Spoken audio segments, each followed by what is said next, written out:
আল্লাহর পথে কথাবার্তা বয়ান টয়ান অন্য সবার শান্তির চাইতে এখানে খুব শান্তি লাগে, তাই হলো প্রতি বছরই আসি। সমস্ত নবীদেরকে পাঠাইছে দিনের মেহনত নিয়ে। এখন সমস্ত নবীদের দরজা বন্ধ হয়ে গেছে, কোনো নবী আর আসবে না। আমরা আখেরি নবীদের উম্মত, আখেরি নবীর উম্মত। আমাদের দিনের মেহনতের কাজ, দাওয়াতের মেহনত, এই কাজের জিম্মাদারি আমাদের দিয়েছে আল্লাহ রাব্বুল ইজ্জত। কোনো নবীর জিম্মাদারি, কোনো নবীর উম্মতের জিম্মাদারি ছিল না, কিন্তু একমাত্র আল্লাহ রাব্বুল ইজ্জত এই নবীর মহব্বতে আমাদেরকে এই নবীর উম্মতকে পাঠাইছে।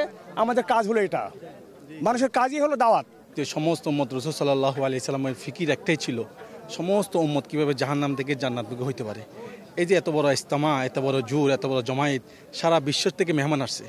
আমরা শুনছি সারা পৃথিবীর থেকে প্রায় 100-র কাছাকাছি মেহমান চলে আসছে। 10,000 মেহমান অলরেডি ময়দানে আছে। সারা বাংলাদেশের যত অঞ্চল আছে সমস্ত অঞ্চল থেকে মেহমান আসছে। তাদের উদ্দেশ্য একটাই, তাদের ফিকির একটাই, কীভাবে উম্মত জাহান্নাম থেকে জান্নাতমুখী হইতে পারে।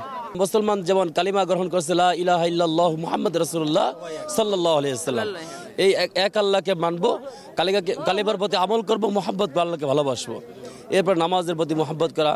আসলে আমরা হাজার মুসল্লি হলে কি হবে, আমাদের ইমাম কয়জন? একজন। আমরা হাজার কোটি মুসলমান হলে কি আমাদের ইমাম কয়জন? আমাদের রব্বি আল্লাহকে একজন। তাই এক আল্লাহকে আমরা মানবো আর নবী করিম সাল্লাল্লাহু আলাইহি ওয়াসাল্লামের অনুসারে আমরা চলবো ইনশাআল্লাহ। লোক সংখ্যা বেশি বেড়েছে, জাগারও সমস্যা, সাথীদেরও কষ্ট।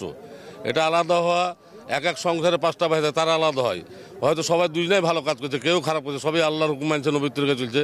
এখন জায়গা অনেক কষ্ট হওয়ার কারণে মানুষ 2 ভাগ করে, কেউ 4 ভাগ করছে, সবই আল্লাহকে মানার জন্য আর সবই নবীর তরিকা চলার জন্য।